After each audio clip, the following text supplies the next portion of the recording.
Kalau Jawa.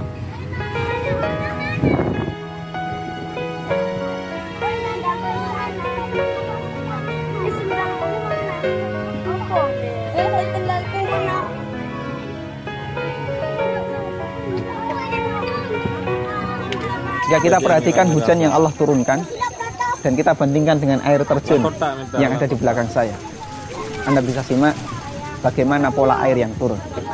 Allah Subhanahu wa Ta'ala turunkan hujan kepada kita setitik demi setitik, serintik demi serintik, tidak sebagaimana air terjun yang kita lihat.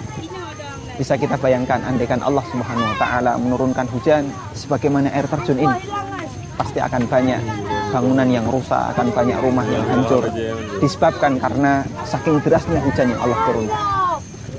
Kaum muslimin yang berbahagia, seperti inilah bagaimana ilustrasi Allah Subhanahu wa Ta'ala membagi rizki dan memberikan rizki kepada hamba. Allah Subhanahu wa Ta'ala tidaklah memberikan rizki kepada kita langsung digelontorkan sekaligus banyak. Namun Allah Subhanahu wa Ta'ala berikan rizki itu sedikit demi sedikit, setahap demi setahap, sesuai dengan apa yang kita butuhkan. Dan itu kondisi yang paling manfaat bagi umat manusia. Sebagaimana Allah Subhanahu wa Ta'ala menurunkan hujan setitik demi setitik, setahap demi setahap, seperiode demi seperiode, tidak sekaligus seperti air terjun yang ada di belakang saya. Karena itu kita diingatkan oleh Allah Subhanahu wa Ta'ala, walau basatallahu rizqa li ibadihi la baghaw fil ard walaki yunazzilu biqadari ma yasha. Andaikan Allah Subhanahu wa Ta'ala melampangkan rizki yang Allah berikan kepada hambanya, Allah berikan seluas-luasnya tanpa batas, semua orang bisa mengambil semaunya, la baghaw fil ardi, tentu mereka akan bertindak melampaui batas di muka bumi ini. Namun Allah Subhanahu wa Ta'ala walaki yunazzilu biqadari ma yasha, namun dia turunkan rizki itu dengan takaran sesuai dengan apa yang Allah kehendaki, sehingga dampak buruk ketika Allah Subhanahu wa Ta'ala berikan rizki itu langsung banyak tidak terjadi. Ketika manusia Allah berikan rizki yang langsung banyak, maka bisa dipastikan mereka akan saling mendolimi satu sama lain, saling berebut satu sama lain, saling berperang dan seterusnya karena rebutan rizki. Namun Allah Subhanahu wa Ta'ala berikan rizki itu sedikit demi sedikit, sebagaimana Allah turunkan hujan serintik demi serintik. Tidak sebagaimana Allah berikan rizki itu layaknya air terjun yang langsung Allah turunkan banyak, yang bisa saja atau yang bisa jadi itu akan merusak banyak bangunan dan merusak properti manusia. Demikian, semoga bermanfaat. Assalamualaikum. Di baju merah-merah Yang saya tanyakan adalah laga-laga ada baju merah. Wanita, terutama muslimat yang masa kini. Ya. Masa kini, saat ini. Iya.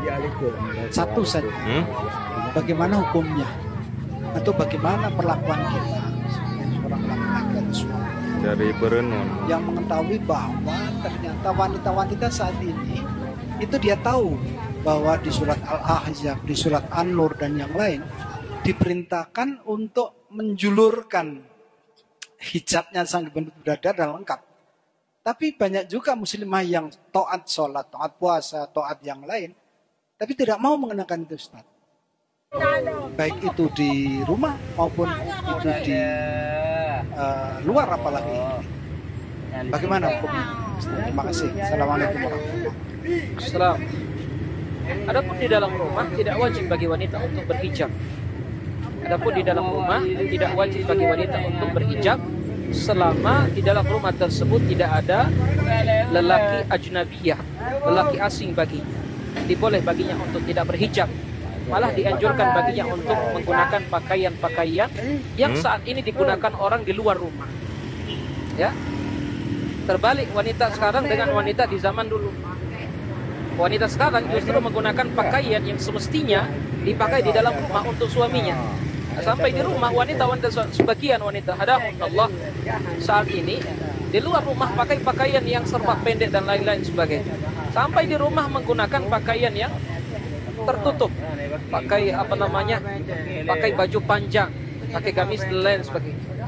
Ini khilaf yang semestinya, menyelisih yang semestinya dilakukan oleh wanita. Sebagian wanita alhamdulillah dikaruniai oleh Allah Subhanahu wa taala kesalehan, taat dalam beribadah, tetapi belum diberi oleh Allah Azza wa Jalla taufik pada sebagian bab yang khusus untuk wanita, terutama dalam masalah menjulurkan hijab. Dalam masalah menjulurkan hijab, sebagian masih menggunakan hijab yang kecil, sebagian masih menggunakan jilbab yang seadanya, ada lagi yang jilbab yang hanya sekedar di hanya bentuknya kerudung, jilbab khas ibu-ibu pejabat. Ini tentunya kita perlu doakan kepada Allah Subhanahu wa taala. Mudah-mudahan Allah Subhanahu wa taala memberikan taufik, tinggal menyempurnakan, tidak usah terlalu banyak dikritik. Tidak usah terlalu banyak jilbab Anda ini belum syar'i, tidak usah. Proses.